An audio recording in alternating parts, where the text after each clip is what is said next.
সেই বিলিয়নিয়ার মহিলা সবার সামনে হাসছিলেন, কারণ তার সামনে দাঁড়িয়ে থাকা মানুষটিকে তার একজন দুর্বল সিঙ্গেল ফাদার মনে হয়েছিল।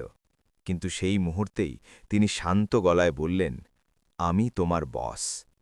পুরো হলে নিস্তব্ধতা ছেয়ে গেল। এটাই আজকের গল্প, যেখানে অহংকার, অপমান আর সত্য একে অপরের মুখোমুখি দাঁড়ায়। যদি আপনি এমন সোজাসাপটা ও শক্তিশালী গল্প পছন্দ করেন, তবে এখনই চ্যানেলটি সাবস্ক্রাইব করুন এবং কমেন্টে জানান আপনি এই মুহূর্তে কি করছেন আর কোথা থেকে আমাদের ভিডিওটি দেখছেন। এবার চলুন সরাসরি গল্প শুরু করি। মুম্বাইয়ের এক ঠান্ডা নভেম্বরের সন্ধ্যা ছিল। তাজমহল প্যালেস হোটেলের আলোগুলো সমুদ্রের ঢেউয়ের ওপর ঝিকমিক করছিল। ভেতরে সিং হাইটস গ্রুপের বার্ষিক ইনভেস্টর পার্টি পূর্ণ আভিজাত্যের সাথে চলছিল। দামি স্যুট, রেশমি শাড়ি, ক্রিস্টাল গ্লাস আর ধীর গতির সঙ্গীতের সুর। ক্যামেরা প্রতিটি মুখকে বন্দী হচ্ছিল, কারণ এই অনুষ্ঠানটি পুরো দেশে সরাসরি সম্প্রচার করা হচ্ছিল। সেই রাজকীয় হলের এক কোণে অর্জুন মালহোত্রা চুপচাপ দাঁড়িয়েছিল। তার স্যুটটা পুরনো ছিল, একটু ঢিলেঢালা, যেন অন্য কোনো দুনিয়া থেকে এসেছে। জুতো পরিষ্কার ছিল, কিন্তু ক্ষয়ে যাওয়া। সে একটি ফাইল বুকের কাছে শক্ত করে ধরেছিল, যেন ওটাই তাকে পড়ে যাওয়া থেকে সামলে রাখছে। তার আঙুলগুলো হালকা কাঁপছিল, কিন্তু মুখে এক অদ্ভুত প্রশান্তি ছিল। এটা ভয় ছিল না, এটা ছিল দীর্ঘ প্রতীক্ষার পর আসা এক স্থিরতা। ৮ মাস, পুরো ৮ মাস সে এই মুহূর্তটির জন্য প্রস্তুতি নিয়েছিল। দিনে হাড় ভাঙা খাটুনির চাকরি, রাতে কাগজের স্তূপ, আইনের ভাষা, এমন সব শব্দ যা সে আগে কখনো বুঝতও না। আর এই সবের মাঝে তার ছোট্ট মেয়ে অনয়া, যে প্রতি রাতে ঘুমানোর আগে তাকে জিজ্ঞেস করত, পাপা, আজ খুব ক্লান্ত হয়ে গেছ কি? অর্জুন পকেটে রাখা কাগজটি ছুঁয়ে দেখল। ওটি ছিল অনয়ার আঁকা একটি ছবি। আঁকাবাঁকা রেখা, একটা ছোট্ট বাড়ি, দুটো মানুষ আর ওপরে সূর্য। সেই কাগজটি তাকে মনে করিয়ে দিল সে এখানে কেন দাঁড়িয়ে আছে। টাকার জন্য নয়, ক্ষমতার জন্য নয়, বরং এই জন্য যে তার মেয়ে যেন একদিন এটা না জিজ্ঞেস করে যে তার বাবা অন্যায়ের সামনে চুপ কেন ছিলেন। হলের মাঝখানে সাদা আলোর নিচে মীরা কাপুর কথা বলছিলেন, আত্মবিশ্বাসে ভরপুর, মুখে হাসি, যেন পুরো কোম্পানিটাই তার। মানুষ তালি দিচ্ছিল। অর্জুন দীর্ঘশ্বাস নিল। আজ সে চুপ থাকবে না, আজ সে সত্যিটা বলবে। অর্জুন মালহোত্রা যখনই হলের ভেতরে পা রাখল, তার মনে হলো এই জায়গাটা তার নয়। এখানকার বাতাসও আলাদা ছিল। ধীর সঙ্গীতের মূর্ছনার মাঝে দামি সুগন্ধি, কাঁচের গ্লাসের টুংটাং শব্দ আর মানুষের হাসি মিলেমিশে এমন এক জগৎ তৈরি করছিল, যেখানে তার পুরনো স্যুট আর সাধারণ চালচলন একটি দাগের মতো দেখাচ্ছিল। দরজায় দাঁড়িয়ে থাকা নিরাপত্তারক্ষীর নজর এক মুহূর্তের জন্য তার উপর স্থির হয়েছিল। সেই নজর যা কোনো কথা না বলেও অনেক কিছু বলে দেয়। অর্জুন আমন্ত্রণপত্রটি এগিয়ে দিল। স্ক্যানারের শব্দ হল, আর রাস্তা খুলে গেল। কিন্তু সন্দেহভাজন দৃষ্টি তার সাথে ভেতর পর্যন্ত চলে এলো। সে ধীরে ধীরে এগোতে লাগল। চারপাশে দাঁড়িয়ে থাকা মানুষ তাকে দেখছিল, কেউ সরাসরি, কেউ আবার আড় চোখে। কারোর চোখে ছিল বিস্ময়, কারোর চোখে উপহাস। দুজন লোক পাশ দিয়ে চলে গেল। ফিসফাস। শব্দগুলো পরিষ্কার ছিল না, কিন্তু সুরটা বোঝা যাচ্ছিল।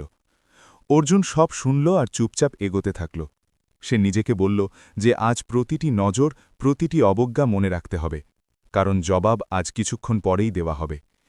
হলের মাঝখানে মঞ্চে মীরা কাপুরের কণ্ঠস্বর প্রতিধ্বনিত হচ্ছিল, আত্মবিশ্বাসে ভরপুর এবং অত্যন্ত মাপা, যেন প্রতিটি শব্দ আগে থেকেই ওজন করা হয়েছে। মানুষ মাথা নাড়ছিল, তালি দিচ্ছিল, যেন তিনিই এই জায়গার মালকিন। অর্জুন একটি স্তম্ভের পাশে থমকে দাঁড়াল এবং দূর থেকে তাকে দেখতে লাগল। সে ঠিক করেছিল যে সঠিক সময়ের আগে সে এক পাও এগোবে না। ফাইলটি তার হাতে ছিল, এবং কাগজের সেই ওজন শুধু কবজিতে নয়, বুকেও অনুভূত হচ্ছিল। প্রতিটি পাতা ছিল এক রাতের ঘুম, এক সকালের ক্লান্তি আর একটি প্রশ্নের দাম। সে কি এখানে টিকে থাকতে পারবে? সে কি এই দুনিয়ার সামনে রুখে দাঁড়াতে পারবে? এক মুহূর্তের জন্য তার স্মৃতিগুলো অতীতে ফিরে গেল। সেই ছোট্ট বাড়ি, সেই সকাল যখন সে অনয়াকে স্কুলের জন্য তৈরি করত। মেয়ে রোজ তাকে বলত, পাপা, আজ তাড়াতাড়ি এসো। আর সে হেসে উত্তর দিত, চেষ্টা করব। সত্যিটা এটাই ছিল যে কাজ শেষে তাকে সরাসরি বাড়ি যাওয়া চলত না। তাকে বসতে হতো সেই কাগজগুলোর সাথে, সেই শব্দ আর সংখ্যাগুলোর সাথে, যা তার জীবনের মোড় ঘুরিয়ে দিয়েছিল। দিনে সে পরিশ্রম করত, রাতে শিখত, আর এই সবের মাঝে তার মেয়ের ভরসাটাই ছিল এমন কিছু যা তাকে ভেঙে পড়তে দিত না। কেউ একজন পেছন থেকে ধাক্কা দিল, কোনো ক্ষমা না চেয়েই সামনে এগিয়ে গেল। অর্জুন এক মুহূর্তের জন্য টালমাটাল হল, তারপর নিজেকে সামলে নিল। সে অনুভব করল যে এখানে পড়ে যাওয়া সহজ, আর ফেলে দেওয়ার মতো মানুষ অনেক। সে পকেটে হাত দিল এবং অনয়ার আঁকা সেই ছোট্ট ছবিটিকে আঙুল দিয়ে স্পর্শ করল। সেই কাগজটিই তাকে মনে করিয়ে দিল সে এখানে কেন দাঁড়িয়ে আছে। টাকার জন্য নয়, নামের জন্য নয়, বরং এই কারণে যে তার মেয়ে যেন একদিন এটা না জিজ্ঞেস করে যে তার বাবা অন্যায়ের সামনে চুপ কেন ছিলেন। মীরা কাপুর তার বক্তব্য শেষ করলেন। তালির আওয়াজ পুরো হলে ছড়িয়ে পড়ল। ক্যামেরাগুলো ঘুরতে লাগল এবং মানুষ তার চারদিকে জড়ো হতে শুরু করল। এটাই সেই মুহূর্ত যার জন্যে অর্জুন নিজেকে তৈরি করেছিল। সে দীর্ঘশ্বাস নিল, কাঁধ সোজা করল এবং শেষবারের মতো মনকে শান্ত করল। এখন আর পিছিয়ে যাওয়ার কোনো রাস্তা নেই। সে জানত যে সামনে এগোলেই অপমান জুটবে, উপহাস জুটবে, হয়তো ধাক্কাও। কিন্তু সে এটাও জানত যে সত্যের ওজন এই সবের থেকে অনেক বেশি ভারী হয়। অর্জুন পা বাড়াল ভিড়ের দিকে, মঞ্চের দিকে, নিজের সত্যের দিকে। মীরা কাপুর যেমনই মঞ্চ থেকে নামলেন, পুরো হলের নজর তার ওপরেই স্থির হয়ে গেল। ক্যামেরার আলো তার মুখে পড়ছিল, ফ্ল্যাশ অনবরত জ্বলছিল, আর মানুষ তার চারপাশে এমনভাবে ভিড় করছিল যেন তিনি এই সন্ধ্যার শুধু আয়োজকই নন, মালিকও বটে। সাদা শাড়িতে তাকে অত্যন্ত আত্মবিশ্বাসী দেখাচ্ছিল। 15 বছর ধরে সিং হাইটস গ্রুপের মুখ ছিলেন তিনি, এবং এই 15 বছর তাকে এই বিশ্বাস এনে দিয়েছিল যে কোম্পানি তার জোরেই দাঁড়িয়ে আছে। ধীরে ধীরে এই বিশ্বাস অহংকারে পরিণত হয়েছিল।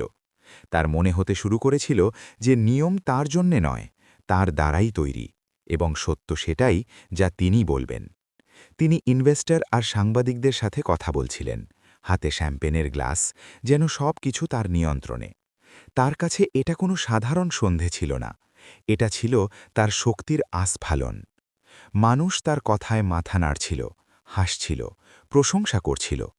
এমন পরিবেশে তিনি হলের এক কোণে দাঁড়িয়ে থাকা সেই লোকটিকে লক্ষ্য করেননি যে চুপচাপ তাকে দেখছিল। আর যদি তার নজর পড়ত, তবে হয়তো তিনি তাকে ভিড়ের অংশ ভেবে অবজ্ঞা করতেন। মীরার দুনিয়ায় এমন মানুষের জন্যে কোনো জায়গা ছিল না যারা দামি স্যুট আর উঁচু পদমর্যাদা ছাড়া দাঁড়িয়ে থাকে।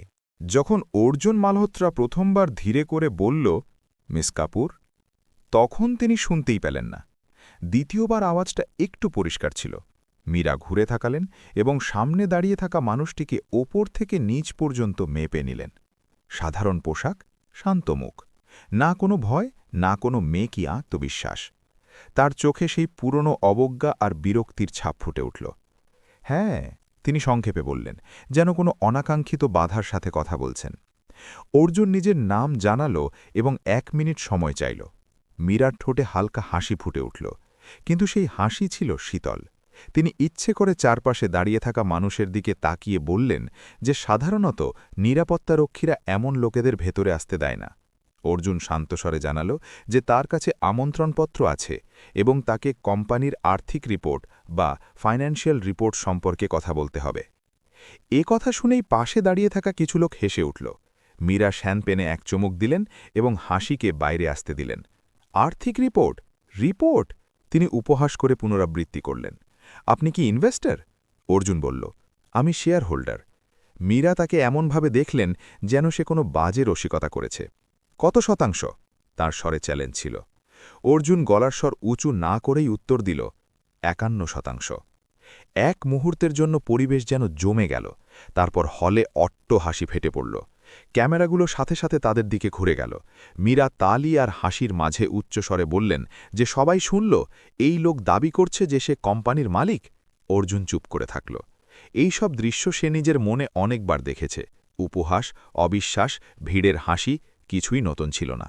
মীরা দেরি না করে নিরাপত্তারক্ষীদের দিকে ইশারা করলেন, যেন কোনো অপ্রয়োজনীয় জিনিস সরানোর আদেশ দিচ্ছেন। একে বাইরে বের করে দাও। তিনি শীতল ও কঠোর স্বরে বললেন, এ আমাদের অনুষ্ঠান নষ্ট করছে। নিরাপত্তারক্ষীরা এগিয়ে এলো। অর্জুন কোনো প্রতিবাদ করল না, সে শুধু এতটা স্পষ্ট গলায় বলল যে ক্যামেরা আর হলে দাঁড়িয়ে থাকা সবাই শুনতে পেল, আমার নাম অর্জুন মালহোত্রা, আমি নন্দিনী শর্মার স্বামী। একটি মুহূর্তের বিরতি এলো। তারপর সে আরও বলল, আর নন্দিনী শর্মা দেবেন্দ্র সিংয়ের মেয়ে ছিল। মীরার চেহারা সেই মুহূর্তেই বদলে গেল। তার হাসি যেন জমে রইল, হাতের গ্লাসটা হালকা কেঁপে উঠল। হলে হঠাৎ নিস্তব্ধতা ছেয়ে গেল। অর্জুন তার চোখে প্রথমবার ভয়ের এক ঝলক দেখতে পেল এবং বুঝে গেল যে এটাই সেই মুহূর্ত যেখান থেকে মীরার সাজানো দুনিয়ায় ফাটল ধরতে চলেছে। হলে হঠাৎ ছেয়ে যাওয়া নিস্তব্ধতা ছিল ভারী আর অস্বস্তিকর। মীরা কাপুর অর্জুন মালহোত্রার দিকে এক দৃষ্টিতে তাকিয়ে রইলেন, যেন তার মস্তিষ্ক এখনও এটা মানতেই পারছে না যে তার সামনে দাঁড়িয়ে থাকা এই সাধারণ মানুষটি সেই নাম নিয়েছে যা তিনি বছরের পর বছর নিজের ভেতরে চাপা দিয়ে রেখেছেন বলে ভাবতেন। নন্দিনী শর্মা, এই নাম তার কাছে শুধু একজন মানুষ ছিল না, বরং এমন এক রহস্য ছিল যা কখনো ফাঁস হওয়া উচিত ছিল না। এটা বকবকানি, মীরা শেষ পর্যন্ত বললেন। তার গলা উঁচু ছিল না, কিন্তু তাতে সেই কঠোরতা ছিল যা দিয়ে তিনি বোর্ড মিটিংয়ে বড় বড় সিদ্ধান্ত এক পলকে চাপিয়ে দিতেন। দেবেন্দ্র সিংয়ের কোনো মেয়ে ছিল না। তিনি কথাটা এমনভাবে বললেন যেন কোনো শেষ সত্য শোনাচ্ছেন। কিছু ইনভেস্টর অমনি মাথা নাড়লেন, যেন বছরের পর বছর ধরে এটাই বিশ্বাস করে এসেছেন। অর্জুন তাদের দিকে তাকালো, তারপর শান্ত চোখে মীরার দিকে। সে ধীর কিন্তু স্পষ্ট স্বরে বলল, শুধু দুনিয়া থেকে লুকিয়ে রাখা হয়েছিল। মীরার মুখে রাগ আর অস্থিরতা একসাথে ফুটে উঠল। তিনি ব্যঙ্গ করে বললেন, আর থাকলেও তার সাথে তোমার কি সম্পর্ক? অর্জুন কোনো তাড়াহুড়ো ছাড়াই নিজের ফাইলটি খুলল। তার হাত স্থির ছিল। নন্দিনী শর্মা আমার স্ত্রী ছিল, সে বলল, আর দেবেন্দ্র সিং তার উইলে সিং হাইটস গ্রুপের 51% শেয়ার নন্দিনীকে দিয়ে গেছেন। এক কথা শুনতেই ভিড়ের মধ্যে শোরগোল শুরু হয়ে গেল। মীরা এক ঝটকায় ফাইলটি কেড়ে নিলেন এবং কাগজগুলোর ওপর নজর বোলালেন। প্রথম নজরেই তার চেহারা শক্ত হয়ে গেল। তিনি এই নথিগুলোকে চিনতেন। কিছু মুহূর্তের জন্য তার চোখে আতঙ্ক পরিষ্কার দেখা গেল, কিন্তু পরের মুহূর্তেই তিনি নিজেকে সামলে নিলেন। এইসব মিথ্যে, তিনি উঁচু গলায় বললেন এবং ফাইলটি মাটিতে ছুঁড়ে ফেললেন। কাগজগুলো মেঝেতে ছড়িয়ে পড়ল, যেন বছরের পর বছর চেপে রাখা সত্য হঠাৎ বাতাসে ছড়িয়ে গেল। তুমি এখানে থাকার যোগ্য নও, এখনই বেরিয়ে যাও। অর্জুন মাথা নাড়ল, যেন সেই প্রতিক্রিয়ার কথা আগে থেকেই জানত। আমি যেতে পারব না, সে শান্ত স্বরে বলল। একজন শেয়ারহোল্ডার হিসেবে এখানে থাকার আমার অধিকার আছে। মীরার ধৈর্য ভেঙে যাচ্ছিল। তিনি অর্জুনের কাছে ঝুঁকে এসে নিচু স্বরে বিষাক্ত গলায় বললেন, তুমি জানো না তুমি কার সাথে পাল্লা দিচ্ছ। আমি তোমাকে এই শহরের কোথাও থাকার জায়গা দেব না। অর্জুনের গলা প্রথমবার একটু কঠোর হল। সে বলল, আপনি আগেই অনেকের জীবন নষ্ট করেছেন। মীরা নিরাপত্তা রক্ষীদের চিৎকার করে আদেশ দিলেন তাকে বের করে দিতে। অর্জুনকে যখন বাইরে নিয়ে যাওয়া হচ্ছিল, সে কোনো বাধা দিল না। শুধু যাওয়ার আগে এতটা স্পষ্ট স্বরে বলল যে ক্যামেরাগুলোতে রেকর্ড হয়ে গেল, 51% শেয়ার শুধু কাগজ নয়, ওটা সত্য আর দায়িত্বও বটে। মীরা সেখানেই দাঁড়িয়ে রইলেন।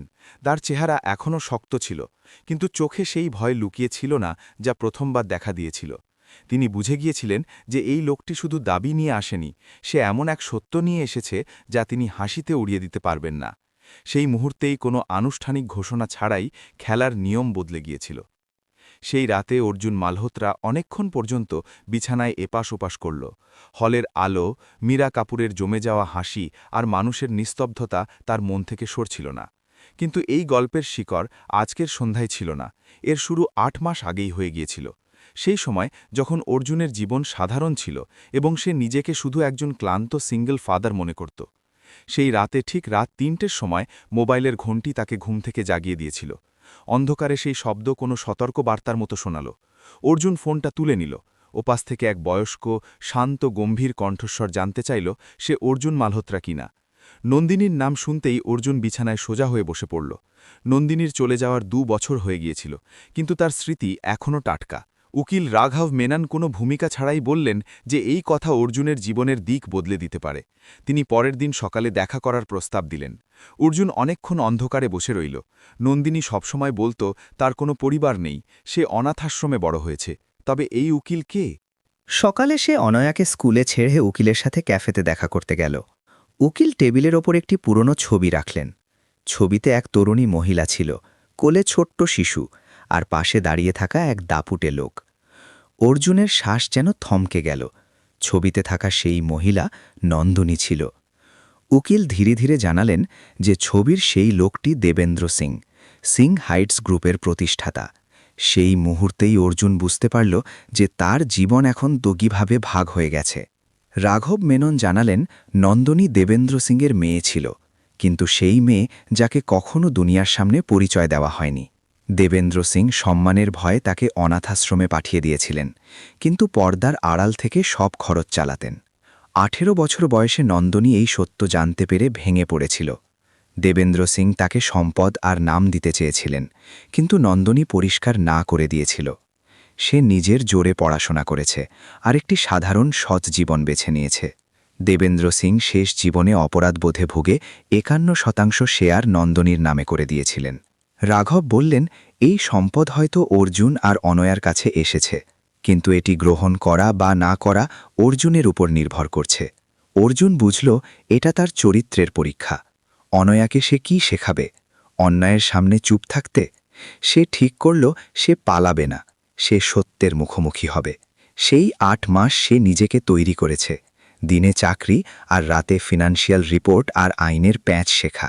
সে বুঝতে পারল কোম্পানির ভেতর অনেক দুর্নীতি চলছে। রাঘব তাকে বারবার সাবধান করেছিলেন যে এই রাস্তা বিপজ্জনক, কিন্তু অর্জুন হার মানেনি। একদিন অনয়া তাকে কাজের মাঝে দেখে জিজ্ঞেস করেছিল, পাপা, তুমি কি কোনো পরীক্ষা দিচ্ছ?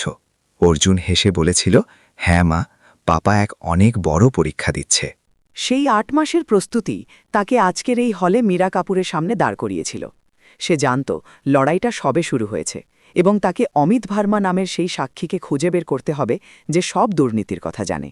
অমিত সিংহাইটস গ্রুপের অ্যাকাউন্টস বিভাগে বহু বছর ধরে কাজ করছিল।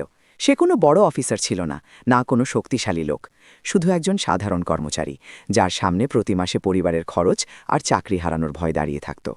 অর্জুনের সাথে তার প্রথম দেখা এক চায়ের দোকানে হয়েছিল, যেখানে অনেক ভিড় ছিল, শোরগোল ছিল আর কেউ কারো দিকে খেয়াল করছিল না। অমিতের চোখ অনবরত এদিক ওদিক ঘুরছিল। সে পরিষ্কার বলেছিল যে সে কোনো বিপদে পড়তে চায় না এবং সে কিছুই জানে না। অর্জুন তাকে রাজি করানোর চেষ্টা করেনি, সে কোনো হুমকি দেয়নি বা কোনো বড় প্রতিশ্রুতি দেয়নি। সে শুধু বলল যে সে নিজেও একসময় চুপ থাকার মাসুল দিয়েছে আর আজও তার আফসোস হয়। এটা শুনে অমিত প্রথমবার একটু থামল। তার গলা নিচু হয়ে গেল আর সে বলতে শুরু করল যে কিভাবে কিছু প্রজেক্টের খরচ ইচ্ছে করে বাড়ানো হতো, কিভাবে আসল ঠিকাদাররা কম টাকা পেত আর বাকি টাকা ভুয়ো কোম্পানির মাধ্যমে গায়েব হয়ে যেত। সবকিছু নিয়মের ভেতরেই দেখানো হতো, কিন্তু আসলে নিয়মের নামে মজা করা হচ্ছিল। অমিত স্বীকার করল যে সে অনেকবার এমন ফাইলে সই করেছে যা সে বিশ্বাস করত না। প্রতিবার তাকে এটাই বলা হয়েছে যে যদি চাকরি বাঁচাতে হয় তবে প্রশ্ন করা চলবে না। ভয় ধীরে ধীরে অভ্যাসে পরিণত হয়েছিল। অর্জুন তার কথা শুনল আর কোনো মিথ্যে ভরসা দিল না। সে শুধু বলল যে যদি সে সত্যি বলে তবে তাকে একা ছাড়া হবে না। এই লড়াই সহজ হবে না, কিন্তু সত্যের সাথে চললে মানুষ পুরোপুরি একা হয় না। এরই মধ্যে মীরা কাপুরও কিছু একটা গোলমাল টের পাচ্ছিলেন। কিছু রিপোর্ট দেরিতে আসছিল, বোর্ড মিটিংয়ে কিছু পরিসংখ্যান নিয়ে প্রশ্ন উঠতে শুরু করেছিল। তিনি নিজের মতো করে নিয়ন্ত্রণ শক্ত করতে শুরু করলেন। পুরনো কর্মচারীদের ওপর চাপ বাড়ল, পরিবেশ থমথমে হয়ে গেল আর ভয় আবার বাতাসে ভাসতে লাগল। এটা পরিষ্কার সংকেত ছিল যে ভেতরে কিছু একটা নড়ে গেছে। এক রাতে অমিতের ফোন এলো, তার গলা কাঁপছিল। সে জানালো যে তাকে হুমকি দেওয়া হয়েছে, ইশারায় বুঝিয়ে দেওয়া হয়েছে যে যদি সে বেশি কথা বলার চেষ্টা করে তবে শুধু তার চাকরি নয়, তার জীবনও বিপদে পড়তে পারে। অর্জুন সেই রাতে অনেকক্ষণ জেগে রইল। সে বুঝল এই লড়াই এখন আর শুধু ফাইলের মধ্যে সীমাবদ্ধ নেই, এটা ক্ষমতা আর ভয়ের সরাসরি টক্কর হয়ে দাঁড়িয়েছে। পরের দিন অমিত প্রথমবার একটি ইউএসবি ড্রাইভ রাঘবকে দিল। তাতে ইমেল ছিল, পেমেন্ট রেকর্ড ছিল আর এমন সব নথিপত্র ছিল যা শুধু সন্দেহ নয় বরং প্রমাণ ছিল। অর্জুন সেই ছোট ড্রাইভটা হাতে নিয়ে অনুভব করল যে ফেরার পথ এবার সত্যিই বন্ধ হয়ে গেছে। কারণ যখন প্রথম কোনো মানুষ ভয় পাওয়া সত্ত্বেও সত্যি বলার সিদ্ধান্ত নেয়, তখন শুধু একটি গল্প বদলায় না, পুরো খেলাটাই বদলে যেতে থাকে। অমিত বার্মার কাছ থেকে পাওয়া সেই ইউএসবি ড্রাইভের পর অর্জুন মালহোত্রা প্রথমবার এটা পরিষ্কার অনুভব করল যে সত্য যতটা জরুরি ততটাই বিপজ্জনক। এখন পর্যন্ত তার লড়াই কাগজ, পরিসংখ্যান আর গভীর রাতের নিস্তব্ধতার মধ্যে সীমাবদ্ধ ছিল, কিন্তু এখন এই লড়াই জীবনের খোলা ময়দানে নেমে এসেছিল। প্রমাণ এক হাত থেকে অন্য হাতে পৌঁছাতেই ভেতরে কোথাও বিপদের ঘণ্টা বেজে উঠেছিল। কেউ দেখে ফেলেছিল যে কিছু একটা বদলাচ্ছে, আর সেটাই ছিল কারোর জন্য সবচেয়ে বড় বিপদ। মীরা কাপুর দেরি করেননি। তিনি সেই লোকেদের মধ্যে ছিলেন না যারা পরিস্থিতি বিগড়ানোর অপেক্ষা করেন। হঠাৎ বোর্ড মিটিং বাড়িয়ে দেওয়া হলো, কোনো পরিষ্কার কারণ ছাড়াই পুরনো কর্মচারীদের ছাঁটাই শুরু হলো। অ্যাকাউন্টস বিভাগে নতুন নতুন মুখ বসিয়ে দেওয়া হলো এবং প্রতিটি ফাইলের ওপর আগের চেয়ে বেশি নজরদারি রাখা হতে লাগল। বাইরে থেকে এইসব সাধারণ প্রশাসনিক সিদ্ধান্ত মনে হচ্ছিল, কিন্তু ভেতর থেকে এটি ছিল ভয় তৈরি করার এক মাপা রণকম ছল। বার্তা পরিষ্কার ছিল, যেই প্রশ্ন করবে তাকেই এর দাম দিতে হবে। অর্জুন এই বার্তা সরাসরি নিজের জীবনে অনুভব করল। এক সকালে সে চাকরি থেকে বরখাস্ত করার নোটিশ পেল। কোনো জোরালো কারণ নেই, শুধু প্রাতিষ্ঠানিক বদলের একটি শুকনো বাক্য। সে সেই কাগজটি অনেকক্ষণ ধরে ধরে রইল। এটি সেই সতর্ক বার্তা ছিল যার কথা রাঘব আগেই বলেছিল। মীরা নাম নিয়ে সরাসরি আক্রমণ করেননি, কিন্তু লক্ষ্য অর্জুনই ছিল। সে যদি সামনে এগোয় তবে তার প্রতিটি অবলম্বন এক এক করে কেড়ে নেওয়া হতে পারে। বাড়ি ফেরার সময় তার মন ভারী ছিল।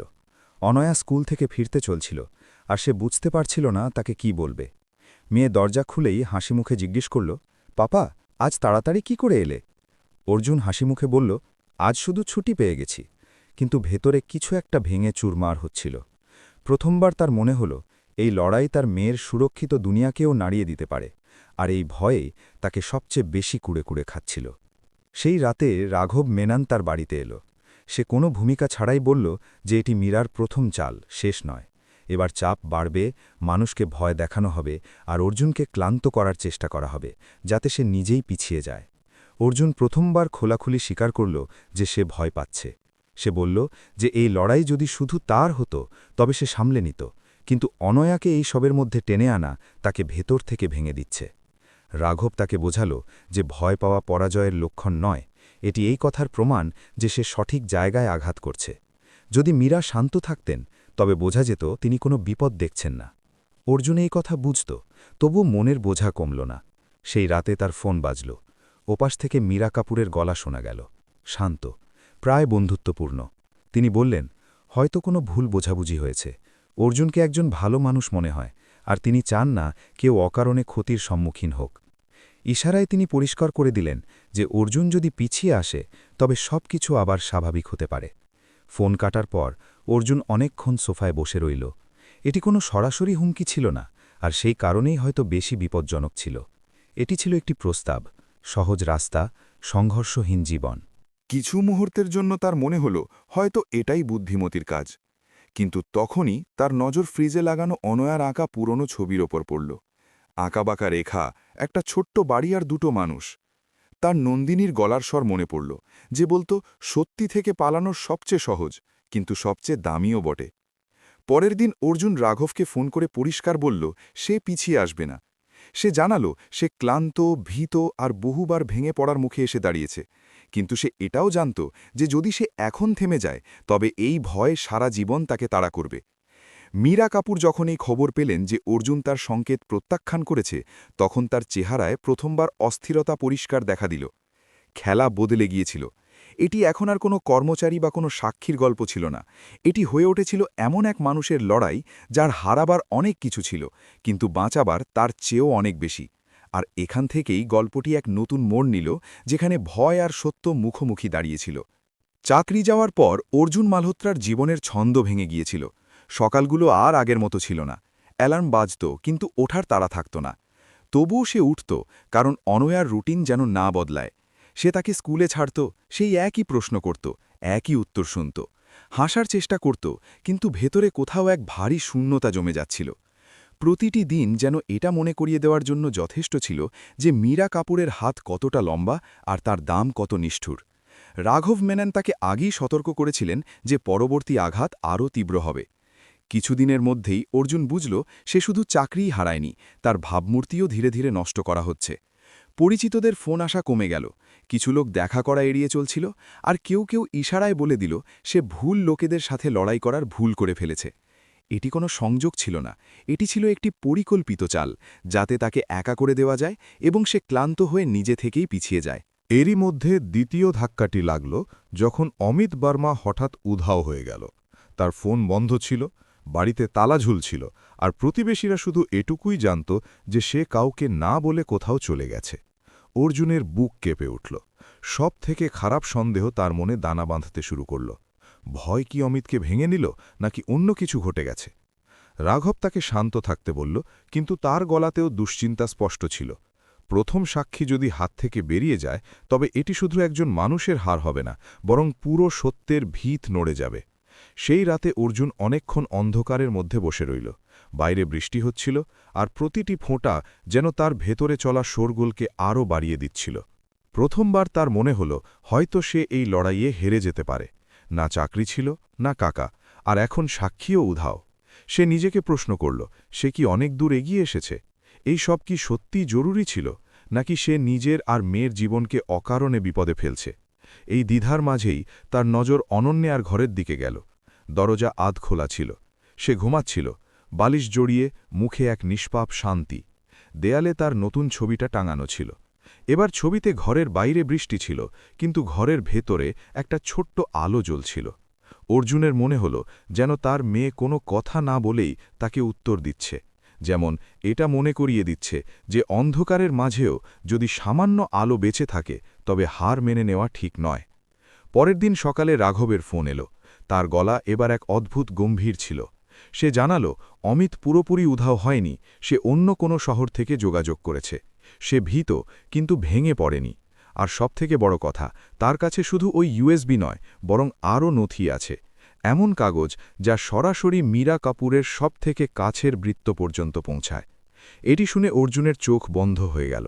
স্বস্তি আর ভয় দুটোই একসাথে কাজ করছিল, কিন্তু এই স্বস্তি বেশিক্ষণ টেকার ছিল না। রাঘব পরিষ্কার বলল, এই মোড় সবথেকে বিপজ্জনক। এখন হয় মীরা সবকিছু পিষে দেওয়ার চেষ্টা করবেন, নয়তো অস্থিরতায় কোনো এমন ভুল করবেন যাতে তিনি নিজে ফেঁসে যাবেন। অর্জুন জানত দুই পথেই ক্ষতি নিশ্চিত। প্রশ্ন শুধু এটাই ছিল, সে কতটা সহ্য করতে পারবে। সেই সন্ধ্যায় অর্জুন একটি অচেনা নম্বর থেকে বার্তা পেল। শুধু একটি বাক্য ছিল, নিজের মেয়ের কথা ভাবো।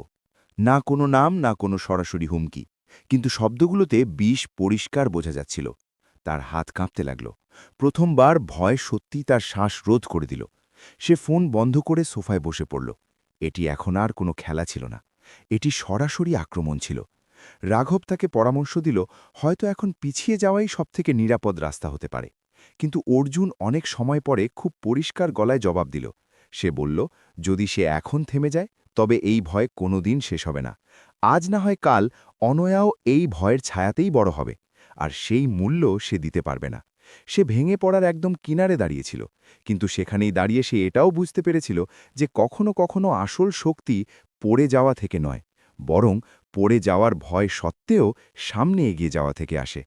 আর এখানেই এই লড়াই এমন এক মোড়ে পৌঁছে গেল যেখানে প্রতিটি পরবর্তী পদক্ষেপ হয় সবকিছু শেষ করে দিতে পারত, নয়তো সত্যকে পুরো দুনিয়ার সামনে দাঁড় করাতে পারত। সেই হুমকি ভরা বার্তার পর অর্জুন মালহোত্রা প্রথমবার এটা পুরোপুরি স্বীকার করল যে ভয় এখন তার থেকে দূরে নয়, বরং তার সাথে সাথেই চলছে। তফাৎ শুধু এটুকুই যে সে এখন আর তা থেকে পালানোর চেষ্টা করছিল না। সে জানত প্রতিটি পরবর্তী পদক্ষেপ তাকে আরও গভীর জলে নিয়ে যাবে, কিন্তু পিছিয়ে আসার রাস্তা এখন বন্ধ। পরের দিন সকালে সে অনয়াকে স্কুলে ছাড়ল। সব সময়ের মতো তার চুল ঠিক করে দিল, হালকা হাসি দিয়ে সাধারণ কিছু কথা বলল, আর যতক্ষণ না সে স্কুলের গেটের ভেতরে মিলিয়ে গেল ততক্ষণ হাত নাড়তে থাকল। সেই মুহূর্তেই সে মনে মনে ঠিক করে নিল, যাই হোক, এই লড়াই সে মাঝপথে ছাড়বে না। রাঘব মেননের অফিসে সেদিন পরিবেশ অন্যরকম ছিল। টেবিলে ফাইলের স্তূপ আগের থেকে বেশি ছিল, ফোন নিচু স্বরে বাজছিল, আর প্রতিটি কথাবার্তায় সতর্কতা স্পষ্ট ছিল। রাঘব অর্জুনকে জানালো, অমিত বর্মা এখন একা নয়, তার সাথে আরও একজন যোগাযোগ করেছে। এমন একজন যে বছরের পর বছর মীরা কাপুরের খুব কাছে কাজ করছিল। সে সামনে আসতে ভয় পাচ্ছিল, কিন্তু তার কাছে এমন নথি ছিল যা এখন শুধু সন্দেহ নয়, বরং পুরো ছবি সামনে আনতে পারে। অর্জুন চুপচাপ শুনছিল। সে বুঝল এটিই সেই মোড় যেখানে গল্প সত্যিই মোড় নিতে চলেছে। দ্বিতীয় সাক্ষী শুধু বাড়তি প্রমাণ ছিল না, এটি ছিল ভয়ের দেয়ালে ফাটল ধরার সংকেত।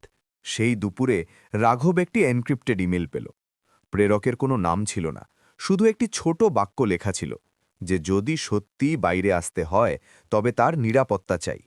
সাথে কিছু স্ক্যান করা নথি ছিল। অর্জুন সেগুলো দেখল এবং সাথে সাথেই বুঝতে পারল এটি কোনো সাধারণ কর্মচারী হতে পারে না। এই ফাইলগুলো কোম্পানির রণকৌশলের সিদ্ধান্তের সাথে যুক্ত ছিল, এমন সিদ্ধান্ত যাতে শুধু ওপরতলার মানুষরাই সই করে। এখন এটি পরিষ্কার হচ্ছিল যে ব্যাপারটা যতটা ভাবা হয়েছিল তার থেকে অনেক বেশি গভীর। এদিকে মীরা কাপুরও অস্থির হতে শুরু করেছিলেন। তার আত্মবিশ্বাস তখনও অটুট ছিল, কিন্তু তার সিদ্ধান্তে তাড়াহুড়ো লক্ষ্য করা যাচ্ছিল। মিটিংয়ে তার গলার সুর কঠোর হয়ে গেল। যারা প্রশ্ন তুলত তাদের প্রকাশ্যে থামিয়ে দেওয়া হতে লাগল, আর যারা আগে কোনো কথা না বলে আদেশ মানত তাদের চোখে এখন ইতস্তত ভাব আর বিভ্রান্তি দেখা যাচ্ছিল। ক্ষমতা যখন বুঝতে পারে যে মুঠো আলগা হচ্ছে, তখন সে প্রায়ই বেশি জোর খাটায়, আর সেই জোরই তার সবথেকে বড় ভুল হয়ে দাঁড়ায়। অর্জুন এইসব কোনো গুজব থেকে নয়, নিজের অভিজ্ঞতা দিয়ে বুঝছিল। সে অনুভব করল, এই লড়াই এখন আর শুধু কাগজ আর ঘরের মধ্যে সীমাবদ্ধ নেই। এটি সেই মানুষদের গল্প হতে শুরু করেছে যারা বছরের পর বছর ভয়ের ছায়ায় বেঁচেছিল এবং এখন প্রথমবার ভাবছিল যে হয়তো সত্যের সাথে থাকা সম্ভব।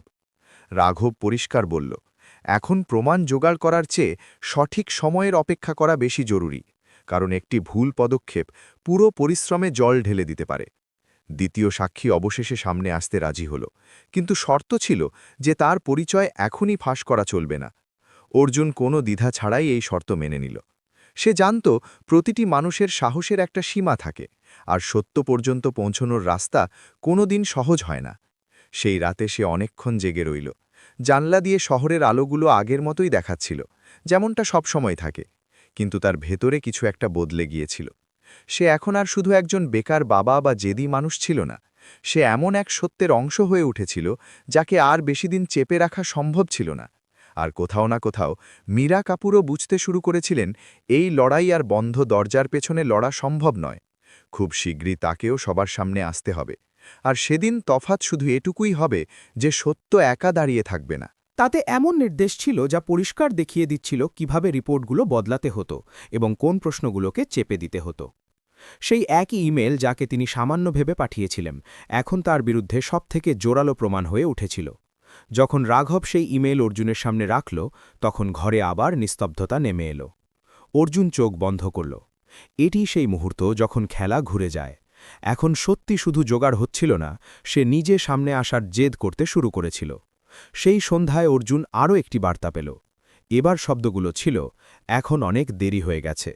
সে জানত না এটি সতর্কবার্তা নাকি স্বীকারোক্তি, কিন্তু এখন আর কিছু যায় আসত না। সে ফোন পকেটে রাখল এবং জানলার বাইরে তাকাল। শহর সবসময়ের মতোই চলছিল, মানুষ নিজের জীবনে ব্যস্ত ছিল, এবং কোথাও না কোথাও এমন এক ঝড় তৈরি হচ্ছিল যা অনেক কিছু বদলে দিতে চলছিল। অর্জুন জানত পরবর্তী পদক্ষেপ সবথেকে ভারী হবে। এখন ব্যাপারটা বন্ধ ঘর থেকে বেরিয়ে সবার সামনে আসতে চলছিল। যা শুরু হয়েছিল একজন বেকার বাবার নিঃশব্দ লড়াই থেকে, তা এখন এমন এক সত্যে পরিণত হয়েছে যাকে আটকানো সম্ভব ছিল না। এবং মীরা কাপুর, যিনি এখন পর্যন্ত প্রতিটি খেলা নিজের নিয়মে খেলে এসেছেন, প্রথমবার নিজের তৈরি করা সেই নিয়মেই ফেসে যেতে চলেছিলেন। যেদিন সত্যকে জনসমক্ষে আনার কথা ছিল, অর্জুন মালহোত্রা নিজেকে আয়নায় দেখল এবং এক মুহূর্তের জন্য নিজেকে চিনতে পারল না। চেহারা একই ছিল, কিন্তু চোখে এখন আর সেই ক্লান্তি ছিল না যা মাসের পর মাস জমেছিল। সেখানে এক স্থিরতা ছিল, যেন মন অবশেষে ঠিক করে নিয়েছে যে ভয়ের সাথেই এগিয়ে যেতে হবে। সে অন্যয়াকে স্কুলে ছাড়ল, তার কাঁধে হাত রাখল এবং বলল আজকে তার ফিরতে দেরি হবে। মেয়ে কোনো প্রশ্ন ছাড়াই মাথা নাড়ল। তার সেই নিষ্পাপ সম্মতি অর্জুনকে মনে করিয়ে দিল, এই দিনটা শুধু তার একার জন্য নয়। অনুষ্ঠানটি শহরের সবথেকে বড় সম্মিলন কক্ষে রাখা হয়েছিল। বাইরে থেকে এটি একটি সাধারণ প্রেস ব্রিফিংয়ের মতো মনে হচ্ছিল, কিন্তু ভেতরে পরিবেশ ছিল আলাদা। ক্যামেরা লাগানো হয়ে গিয়েছিল, সাংবাদিকরা নিজের জায়গা নিচ্ছিলেন, এবং বোর্ডের কিছু সদস্য আগেই পৌঁছে গিয়েছিলেন। রাঘব মেনন অর্জুনের পাশে দাঁড়িয়েছিল। সে নিচু স্বরে বলল, এখন যা হবে তা আটকানো সম্ভব নয়। অর্জুন মাথা নাড়ল। সে জানত মাসের পর মাস প্রস্তুতি এই মুহূর্তের জন্যই ছিল। মীরা কাপুর মঞ্চের পেছনে দাঁড়িয়েছিলেন। তার চেহারায় সেই পেশাদার হাসি ছিল যা বছরের পর বছর মানুষকে ভরসা জুগিয়ে এসেছে, কিন্তু তার হাত ঠান্ডা ছিল। তিনি বুঝে গিয়েছিলেন আজকের মিটিং সাধারণ নয়। যখন তাকে মঞ্চে ডাকা হলো, তখন তিনি হাততালির মাঝে পা বাড়ালেন। তার গলা তখনও শক্ত ছিল। যখন তিনি কোম্পানির সাফল্য আর ভবিষ্যতের পরিকল্পনা নিয়ে কথা বলতে শুরু করলেন, কিছু মিনিট পর্যন্ত সবকিছু তেমনই চলল যেমনটা সবসময় হয়ে থাকে। তারপর রাঘব মাইক্রোফোন ধরল। সে কোনো ভূমিকা ছাড়াই বলল, আজকের উদ্দেশ্য শুধু সাফল্য শোনানো নয়, বরং কিছু গুরুতর প্রশ্নের উত্তর দেওয়া। কক্ষে গুঞ্জন শুরু হল। ক্যামেরা অর্জুনের দিকে ঘুরে গেল যখন রাঘব তার পরিচয় দিল। অর্জুন মঞ্চে এলো। সে কাউকে দোষারোপ করল না, কারও ওপর অভিযোগ তুলল না। সে শুধু তথ্যের কথা বলল, তারিখ, ইমেল, পেমেন্ট রেকর্ড আর সেই ইমেল যা তাড়াহুড়োতে পাঠানো হয়েছিল। প্রতিটি স্লাইডের সাথে সাথে ঘরের বাতাস ভারী হতে লাগল। মীরা কাপুরের হাসি ধীরে ধীরে শক্ত হতে লাগল। তিনি মাঝপথে কথা বলার চেষ্টা করলেন, বললেন, এইসব প্রসঙ্গ ছাড়া বের করা নথি কোম্পানির স্বার্থে নেওয়া সিদ্ধান্তগুলোকে বিকৃত করা হচ্ছে। কিন্তু এখন আওয়াজ শুধু একদিক থেকে আসছিল না। বোর্ডের এক সদস্য সেই একই প্রশ্ন তুললেন, যা নথিপত্রে পরিষ্কার দেখা যাচ্ছিল। মীরা জবাব দিলেন, কিন্তু এবার তার শব্দের মধ্যে সেই আত্মবিশ্বাস ছিল না। আর তারপর দ্বিতীয় সাক্ষী সামনে এলো।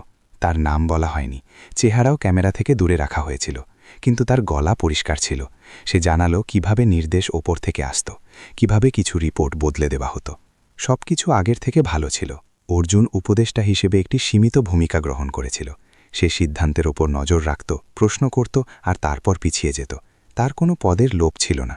তার কাছে সবথেকে বড় কথা ছিল যে এখন মানুষ প্রশ্ন করতে ভয় পেত না। এই বদলটাই তার সবথেকে বড় তৃপ্তি হয়ে গেল। মীরা কাপুরের নাম এখন খবরে কম আসত। আইনি প্রক্রিয়া নিজের কাজ করছিল। অর্জুন তার কথা ভাবা প্রায় বন্ধ করে দিয়েছিল। না তার প্রতি কোনো ঘৃণা বেঁচেছিল, না কোনো জয়ের আনন্দ। শুধু এক শীতল উপলব্ধি ছিল যে যখন ক্ষমতা দায়বদ্ধতার উপরে চলে যায় তখন পতন নিশ্চিত। এই শিক্ষা শুধু কোনো একজনের জন্য নয়, বরং সবার জন্য ছিল। বাড়ি ফিরে অর্জুন অনয়ার সাথে সময় কাটাল। হোমওয়ার্ক, গল্প, ছোটখাটো ঝগড়া আর হাসি। এক সন্ধ্যায় অনয়া তাকে জিজ্ঞেস করল, পাপা, তুমি কি ভয় পেতে না?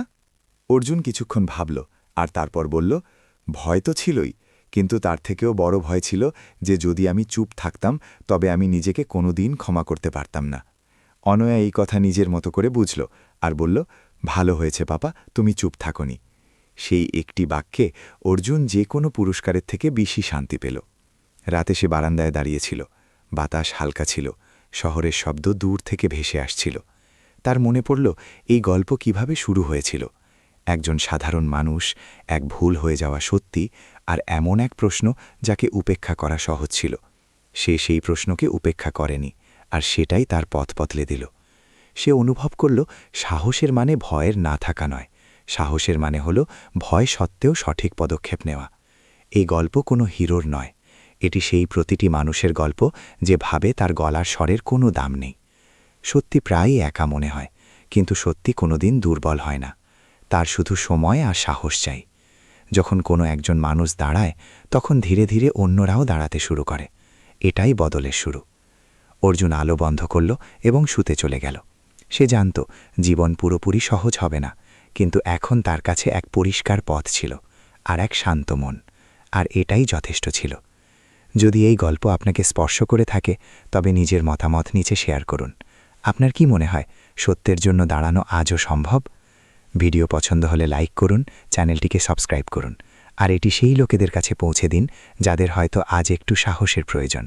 কারণ কখনো কখনো একটি গল্প কারো জীবন বদলে দিতে পারে।